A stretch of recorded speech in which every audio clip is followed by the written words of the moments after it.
रायपुर में spire pharmaceuticals की नवनिर्मित इकाई का शुभारंभ। मुख्यमंत्री विष्णुदेव साय ने प्रबंधन को दी शुभकामनाएं। रायपुर की महापौर मीनल चौबे ने की इजरायल की यात्रा। मीनल चौबे ने लोगों के साथ अनुभव किया साझा।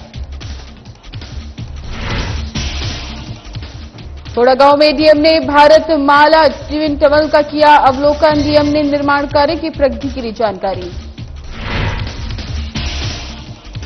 कोड़ागांव में न्यूटन हेयर सेकेंडरी स्कूल पहुंचे ब्रह्म कुमार भाई। नैतिक शिक्षा की आवश्यकता पर बोले भाई।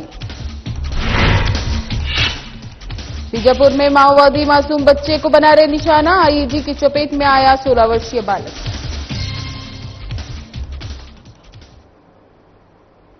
नमस्कार, मैं ज्योति निषाद। चलिए बढ़ते हैं खबरों की ओर।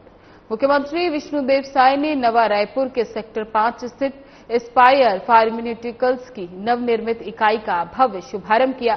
इस अवसर पर मुख्यमंत्री ने प्रबंधन को शुभकामनाएं दी और उत्पादन इकाई का भ्रमण कर दवा निर्माण की संपूर्ण प्रक्रिया का अवलोकन किया।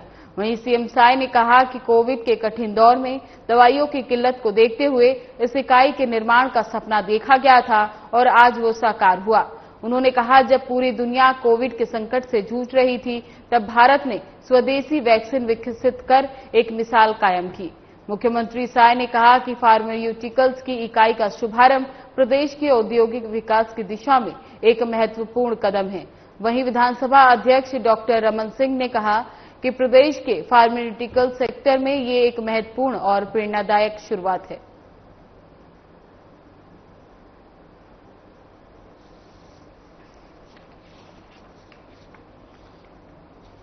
मुख्यमंत्री विष्णुदेव साय ने नवा रायपुर के सेक्टर 5 स्थित स्पायर फार्मास्यूटिकल्स की नवनिर्मित इकाई का भव्य शुभारंभ किया।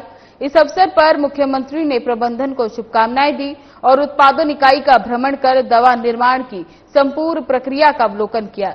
वहीं सीएम ने कहा कि कोविड के कठिन दौर में दवाइयों की किल्लत को देखते हुए इस इकाई के निर्माण का सपना देखा गया था और आज साकार हो गया है। उन्होंने कहा, जब पूरी दुनिया कोविड के संकट से जूझ रही थी, तब भारत ने स्वदेशी वैक्सीन विकसित कर एक मिसाल कायम की।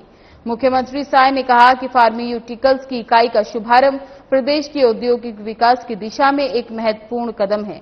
वहीं विधानसभा अध्यक्ष डॉक्टर रमन सिंह ने कहा कि प्रदेश के फार्मास्यूटिकल सेक्टर में ये एक महत्वपूर्ण और प्रेरणादायक शुरुआत है।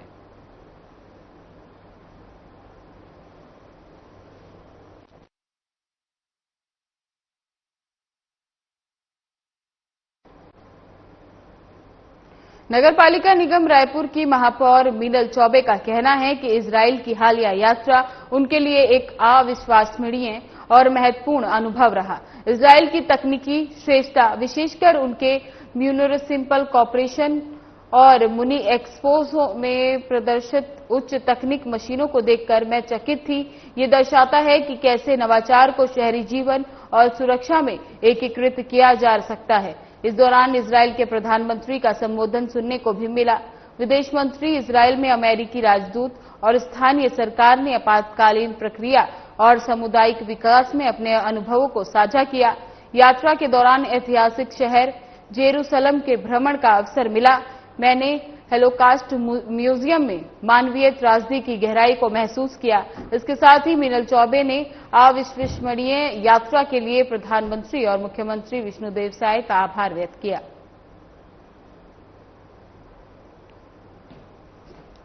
नगरपालिका रायपुर की महापौर मीनल चौबे का कहना है कि इजरायल की हालिया यात्रा उनके लिए एक अविस्मरणीय और महत्वपूर्ण अनुभव रहा। इजरायल की तकनीकी श्रेष्ठता, विशेषकर उनके म्यूनिसिपल कॉर्पोरेशन और मुनी एक्सपो में प्रदर्शित उच्च तकनीकी मशीन को देखकर मैं चकित रह गई थी। ये दर्शाता है कि कैसे नवाचार को शहरी जीवन और सुरक्षा में एकीकृत किया जा सकता है। इस दौरान इजरायल के प्रधानमंत्री का संबोधन सुनने को मिला। विदेश मंत्री, इजरायल के अमेरिकी राजदूत और स्थानीय सरकार ने आपातकालीन प्रक्रिया और सामुदायिक विकास में अपने अनुभवों को साझा किया।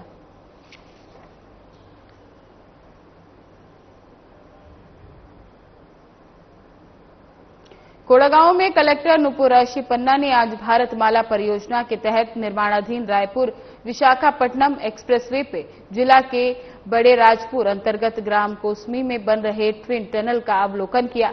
कलेक्टर ने अधिकारियों के साथ टनल के अंदर जाकर निर्माण कार्य देखा।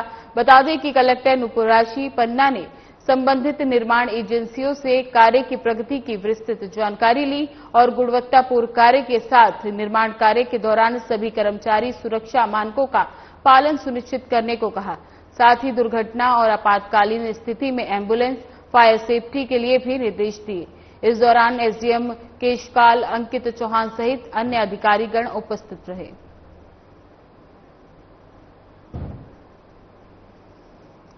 कोड़ागांव में कलेक्टर नुपुराशी पन्ना ने आज भारतमाला परियोजना के तहत निर्माणाधीन रायपुर विशाखापट्टनम एक्सप्रेसवे पे जिला के बड़े राजपुर अंतर्गत ग्राम कोसमी में बन रही ट्विन टनल का अवलोकन किया।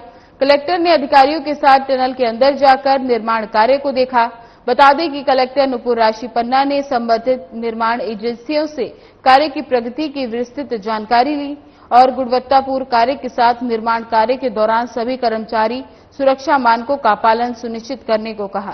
साथ ही दुर्घटना और आपातकालीन स्थिति में एम्बुलेंस, फायर सेफ्टी के लिए भी निर्देश दिए गए। इस दौरान एसडीएम केशकाल अंकित चौहान और अधिकारीगण भी उपस्थित रहे।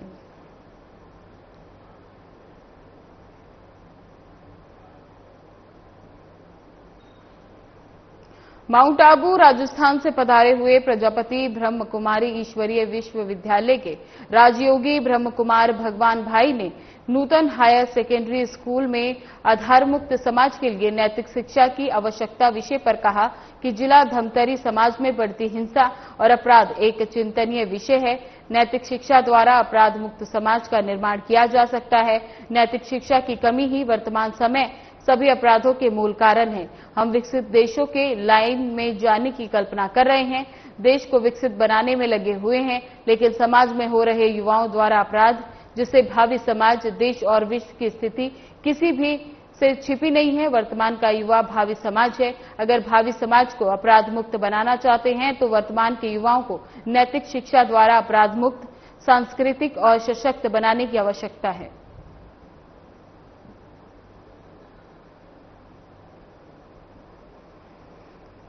माउंट आबू राजस्थान से पधारे हुए प्रजापति ब्रह्म कुमारी ईश्वरीय विश्वविद्यालय के राजयोगी ब्रह्म कुमारी भगवान भाई ने नूतन हायर सेकेंडरी स्कूल में अपराध मुक्त समाज के लिए नैतिक शिक्षा की आवश्यकता विषय पर कहा कि जिला धमतरी समाज में बढ़ती हिंसा और अपराध एक चिंतनीय विषय है। नैतिक शिक्षा द्वारा अपराध मुक्त समाज का निर्माण किया जा सकता है। नैतिक शिक्षा की कमी ही वर्तमान समय अपराधियों का मूल कारण है। हमें विकसित देशों की लाइन में जाने की कल्पना कर रहे हैं, देश को विकसित बनाने में लगे हुए हैं, लेकिन समाज में हो रहे युवाओं द्वारा अपराध, जिसे भावी समाज, देश और विश्व की स्थिति किसी से छुपी नहीं है। वर्तमान का युवा भावी समाज है। अगर भावी समाज को अपराध मुक्त बनाना चाहते हैं तो वर्तमान के युवाओं को नैतिक शिक्षा द्वारा अपराध मुक्त, सांस्कृतिक और सशक्त बनाने की आवश्यकता है।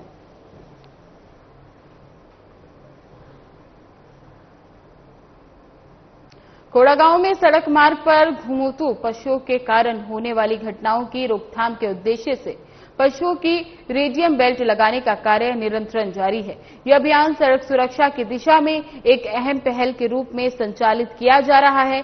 इसी कड़ी में शनिवार को उप संचालक पशुपालन विभाग के मार्गदर्शन में डॉक्टर रुचिका सोनपीपरे के नेतृत्व में मालती नेताम, पशुधन विभाग की संयुक्त टीम और नगर पालिका के दल द्वारा राष्ट्रीय राजमार्ग पर 21 पशुओं को रेडियम बेल्ट पहनाए गए। साथ ही 12 पशुओं का टीकाकरण किया गया।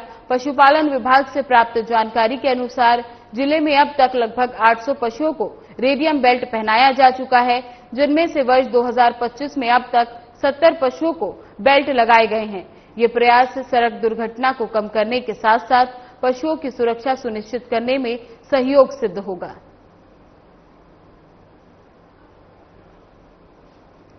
कोड़ागांव में सड़क मार्ग पर घूमते हुए पशुओं के कारण होने वाली घटनाओं की रोकथाम के उद्देश्य से पशुओं को रेडियम बेल्ट लगाने का कार्य निरंतर जारी है। यह अभियान सड़क सुरक्षा की दिशा में एक अहम पहल के रूप में संचालित किया जा रहा है। इसी कड़ी में शनिवार को उप संचालक पशुपालन विभाग के मार्गदर्शन में डॉक्टर रुचिका सोनपीपरे के नेतृत्व में मालती नेताम, पशुधन विभाग की संयुक्त टीम और नगर पालिका के दल द्वारा राष्ट्रीय राजमार्ग पर 21 पशुओं को रेडियम बेल्ट पहनाया गया। साथ ही 12 पशुओं का टीकाकरण किया गया। पशुपालन विभाग से प्राप्त जानकारी के अनुसार जिले में अब तक 800 पशुओं को रेडियम बेल्ट पहनाया जा चुका है, जिनमें से वर्ष 2025 में अब तक 70 पशुओं को बेल्ट लगाए गए हैं। ये प्रयास सड़क दुर्घटनाओं को कम करने के साथ साथ पशुओं की सुरक्षा सुनिश्चित करने में सिद्ध होगा।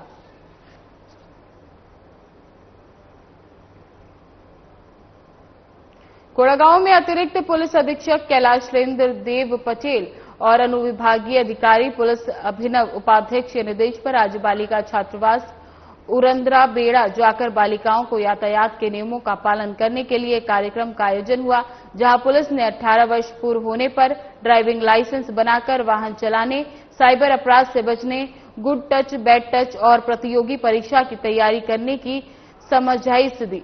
उक्त जानकारी देने में उदेराबेड़ हॉस्टल अधीक्षिका निधि साहू और थाना प्रभारी उदेराबेड़ रोशन कौशिक, प्रधान आरक्षक रामचंद्र मरकाम उपस्थित रहे। इसके साथ ही कार्यक्रम समाप्त बाद बच्चों को चॉकलेट और बिस्किट का वितरण किया गया। कोड़ागांव में अतिरिक्त पुलिस अधीक्षक कैलाशेंद्र देव पटेल और अनुविभागीय अधिकारी पुलिस अभिनव उपाध्यक्ष के निर्देश पर आज बालिका छात्रावास उरंदाबेड़ जाकर बालिकाओं को यातायात के नियमों का पालन करने के लिए कार्यक्रम का आयोजन हुआ, जहां पुलिस ने 18 वर्ष पूरे होने पर ड्राइविंग लाइसेंस बनाकर वाहन चलाने, साइबर अपराध से बचने, गुड टच, बैड टच और प्रतियोगी परीक्षा की तैयारी करने की समझाइश दी। उक्त जानकारी देने में उदेराबेड़ हॉस्टल अधीक्षिका निधि साहू और थाना प्रभारी रोशन कौशिक, प्रधान आरक्षक रामचंद्र मरकाम उपस्थित रहे। इसके साथ ही कार्यक्रम समाप्ति के बाद बच्चों को चॉकलेट और बिस्किट का वितरण किया गया।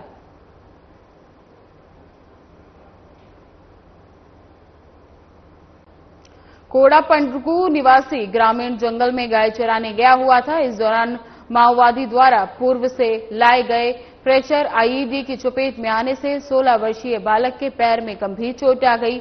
वहीं घायल को तत्काल उपचार के लिए जिला अस्पताल बीजापुर भर्ती करा दिया गया। बता दें कि माओवादी के लगाए गए आईईडी से मासूम बच्चे भी अब सुरक्षित नहीं हैं।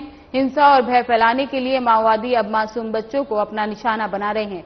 इसके चलते आमजन से अपील है कि जंगल क्षेत्रों में भ्रमण करते समय विशेष सतर्कता बरतें और किसी भी संदिग्ध वस्तु को छूने से पहले पुलिस को सूचना दें।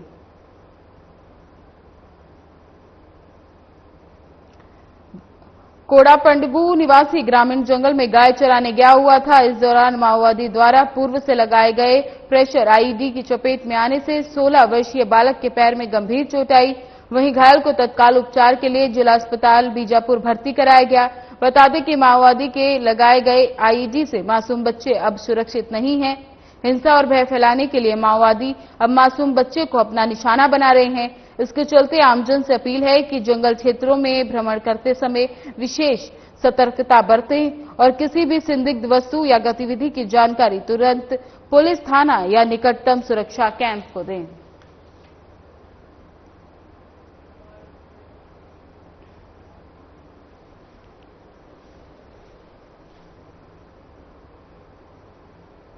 केंद्रीय स्वास्थ्य मंत्री जेपी नड्डा की अध्यक्षता में national ART and surrogacy act 2021 के तहत 6वें national ART and surrogacy board की बैठक हाइब्रिड मोड में वीडियो कॉन्फ्रेंसिंग के माध्यम से की गई। बता दें कि बैठक में केंद्रीय स्वास्थ्य मंत्रालय के वरिष्ठ अधिकारी और बोर्ड के सदस्य, राज्यों के प्रतिनिधि उपस्थित रहे। बोर्ड के सदस्य के रूप में छत्तीसगढ़, चंडीगढ़, तमिलनाडु और तेलंगाना राज्य शामिल है। छत्तीसगढ़ राज्य की तरफ से स्वास्थ्य मंत्री श्याम बिहारी जायसवाल और आयुक्त सह संचालक स्वास्थ्य सेवाएं डॉक्टर प्रियंका शुक्ला बैठक में उपस्थित रहीं। वहीं बैठक में 3 अहम मुद्दों को सर्वसहमति से पारित किया गया। इसके तहत देश के अंदर या बाहर भ्रूण के अंतर्गत से अनुमति के लिए 884 मामले के प्रकरणों को स्वीकृति दी गई।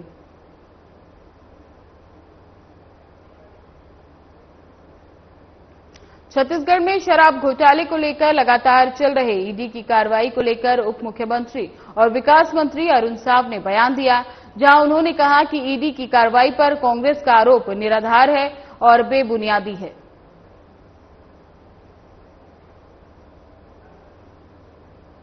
ईडी की कार्यवाहियां हो रही है, ये ईडी की कार्यवाही शराब घोटाले में कब प्रारंभ हुई? ये प्रारंभ हुई कांग्रेस की सरकार के समय ही, जब भूपेश बघेल जी मुख्यमंत्री थे। और जैसे मैं कहता हूं कि ये शराब घोटाले की जानकारी छत्तीसगढ़ के आम लोगों तक पहुंच चुकी थी कि छत्तीसगढ़ में शराब का घोटाला हो रहा है, नकली शराब बेचे जा रहे हैं और शराब दुकानों में 2 काउंटर लगाकर शराब बेची जा रही है और इस प्रकार से घोटाला किया जा रहा है। ये छत्तीसगढ़ के आम लोगों तक जा चुकी थी विषय। ईडी ने जांच प्रारंभ की और जांच की प्रक्रिया क्रमशः आगे बढ़ रही है और जिन जिन के खिलाफ ईडी को साक्ष्य मिल रहा है, जिन जिन के खिलाफ तथ्य मिल रहा है, उन सब पर ईडी कार्रवाई कर रही है। जो कांग्रेस पार्टी के नेता आरोप लगा रहे हैं वो निराधार, बेबुनियाद और केवल राजनीतिक बयानबाजी है। वास्तविकता ये है कि ईडी शराब घोटाले की जांच कर रही है और घोटाले में जिन लोगों की सहभागिता है उन सब पर कार्रवाई कर रही है। छत्तीसगढ़ सरकार के मंत्री केदार कश्यप ने परिवर्तन निदेशालय द्वारा कथित शराब घोटाला मामले में छत्तीसगढ़ के पूर्व मुख्यमंत्री और कांग्रेस नेता भूपेश बघेल के बेटे चैतन्य बघेल की गिरफ्तारी पर कहा कि सरकार किसी भी तरह के दबाव में नहीं है। ये कांग्रेस की सरकार नहीं है। ईडी अपनी कार्रवाई कर रही है। ईडी सरकार के कहने पर नहीं चलती। इससे पहले भी उनसे पूछताछ हुई थी, वे शक के दायरे में हैं।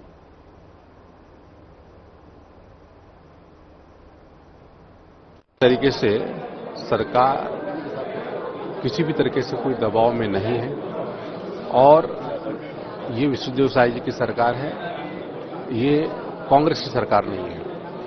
और जहां तक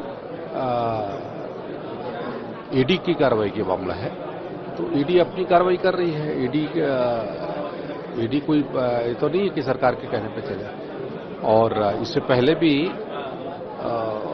उनसे पूछताछ हुई थी और यदि शक के दायरे में है तो और उन विषयों को लेकर के उनको स्पष्ट करना चाहिए। रायपुर में राज्यपाल और विश्वविद्यालयों के कुलाधिपति रमन डेका ने शैक्षणिक गुणवत्ता को बेहतर बनाने के लिए कुलपतियों से 2 माह के भीतर रोड मैप मांगा है। उन्होंने राजभवन में कुलपतियों के साथ विचार विमर्श कर छात्रों के हित के लिए आवश्यक मार्गदर्शन दिया। बता दें कि बैठक में राज्यपाल के सचिव डॉक्टर सीआर प्रसन्ना, उच्च शिक्षा विभाग के सचिव डॉक्टर एस भारतीदासन विशेष रूप से उपस्थित रहे। वहीं राज्यपाल ने कुलपतियों को निर्देशित किया कि जिस कोर्स में छात्र और शिक्षक नहीं हैं, उन्हें बंद किया जाए। उन्होंने निजी विश्वविद्यालयों के कुलपतियों से कहा कि वे मैनेजमेंट के साथ बैठक कर गुणवत्ता सुधार की कार्ययोजना बनाकर सितंबर माह में उपलब्ध कराएं। इसके साथ ही उन्होंने विश्वविद्यालय अनुदान आयोग के मापदंडों और नियमों का कड़ाई से पालन करने का निर्देश दिया।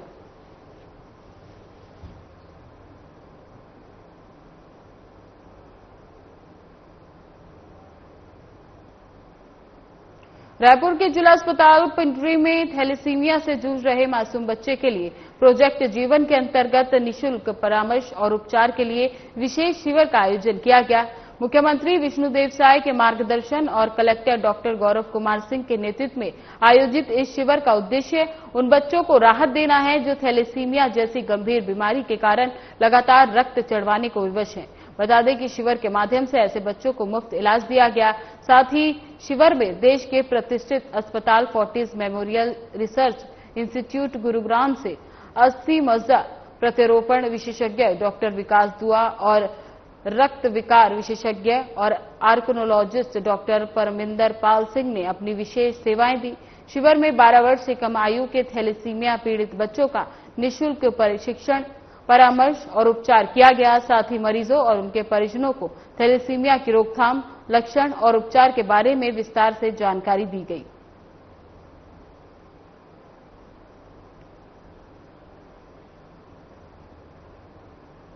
थाना मगलोड पुलिस को सूचना प्राप्त हुई कि ग्राम पिंडरा जंगल बुलारा जलाशय के पास कुछ लोग सार्वजनिक स्थान पर जुआ खेल रहे थे। सूचना की तस्दीक और तीव्र कार्रवाई करते हुए थाना मगर लोड स्टाफ द्वारा मौके पर दाबिश दी गई। बता दें कि पुलिस ने 3 जुआरियों को जुआ खेलते हुए पकड़ लिया। वहीं पुलिस ने आरोपियों के पास से नकदी, मोबाइल और मोटरसाइकिल सहित 74,000 रुपए का माल जब्त किया और मामले की जांच शुरू कर दी।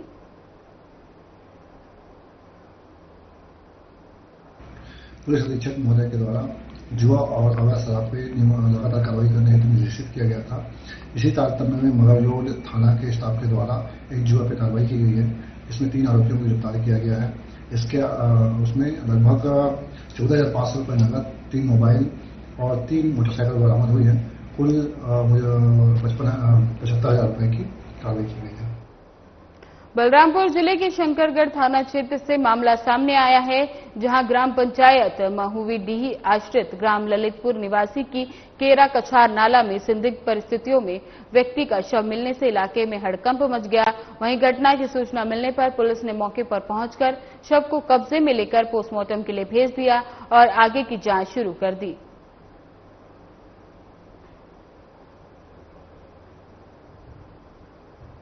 राष्ट्रीय स्वच्छ सर्वेक्षण 2024-25 में रायपुर को 10 लाख से अधिक आबादी वाले शहरी मिलियन प्लस सिटी श्रेणी में नेशनल रैंकिंग में रायपुर शहर को चौथा स्थान प्राप्त हुआ।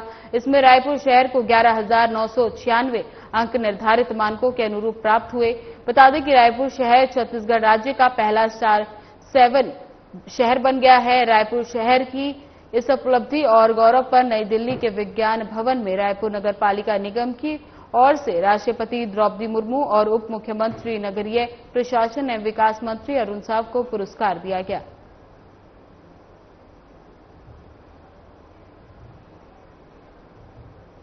छत्तीसगढ़ की विकास यात्रा में आज का दिन ऐतिहासिक बन गया, जब मुख्यमंत्री विष्णुदेव साय ने छत्तीसगढ़ ओंजोर विजन 2047 दस्तावेज को प्रदेश की जनता को समर्पित किया।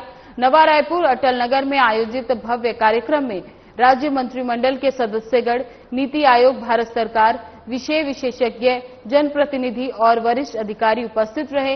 इस अवसर पर मुख्यमंत्री ने कहा, ये दस्तावेज केवल शब्दों का संकलन नहीं, बल्कि आत्मनिर्भर, समृद्ध और विकसित छत्तीसगढ़ के निर्माण का एक ठोस संकल्प और स्पष्ट दिशा है। इसके साथ ही उन्होंने कहा, ये विजन प्रधानमंत्री नरेंद्र मोदी के विकसित भारत 2047 से संकल्प से प्रेरित है और छत्तीसगढ़ को भारत के अग्रणी विकसित राज्य में शामिल करने के लिए मार्गदर्शन प्रदान करेगा। वहीं मुख्यमंत्री ने कहा कि इस ओंजोर विजन 2047 के माध्यम से राज्य के 13 प्रमुख क्षेत्रों में 10 मिशनों के माध्यम से आर्थिक, सामाजिक और सांस्कृतिक विकास को संतुलित रूप से आगे बढ़ाया जाएगा।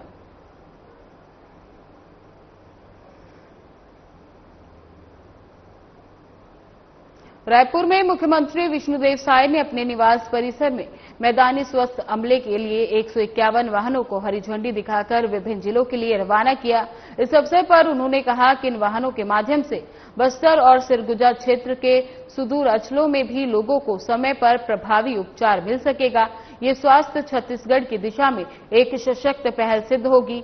वहीं मुख्यमंत्री साय ने कहा कि जिला और विकासखंड स्तर पर कार्यरत अधिकारियों और मैदानी स्वास्थ्य कर्मियों के लिए उपलब्ध कराए जा रहे वाहनों से नियमित निरीक्षण, स्वास्थ्य शिविरों की निगरानी, दूर दूरस्थ अंचलों तक तेजी से पहुंचना और आपातकालीन परिस्थितियों में समयबद्ध हस्तक्षेप संभव हो सकेगा। इससे राष्ट्रीय स्वास्थ्य कार्यक्रम का संचालन अधिक प्रभावी और गतिशील होगा और राज्य में स्वास्थ्य सेवा वितरण प्रणाली अधिक सक्रिय, उत्तरदायी और परिणाम सुखी होगी।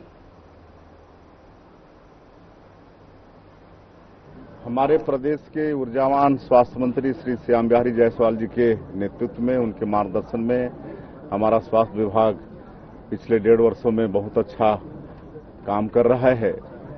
जिस तरह से मोदी की गारंटी को पूरा करने में सरकार भी अच्छा काम कर रही है, तो स्वास्थ्य विभाग में भी अच्छा काम हो रहा है। और आज 514 जो विभाग में पुरानी गाड़ियां थी, 15-15 साल, 20-20 साल की गाड़ियां थी, उनको स्क्रैप करके 151 नई गाड़ी आज लोकार्पित किए हैं, जो प्रदेश के सभी जिलों में जाएंगे। और फील्ड वर्क करने में थोड़ी तकलीफ होती थी वाहन की कमी के कारण, अब 4-4, 5-5 वाहन हर जिलों में जाएंगे, तो निश्चित रूप से इससे स्वास्थ्य के क्षेत्र में और अच्छे से काम हमारे विभाग के अधिकारी कर पाएंगे। तो बहुत बहुत शुभकामनाएं हैं आज छत्तीसगढ़ की जनता को कि स्वास्थ्य के क्षेत्र में एक अच्छा काम हुआ है। बुलेटिन में बस इतना ही। बने रहे मेरे साथ। नमस्कार।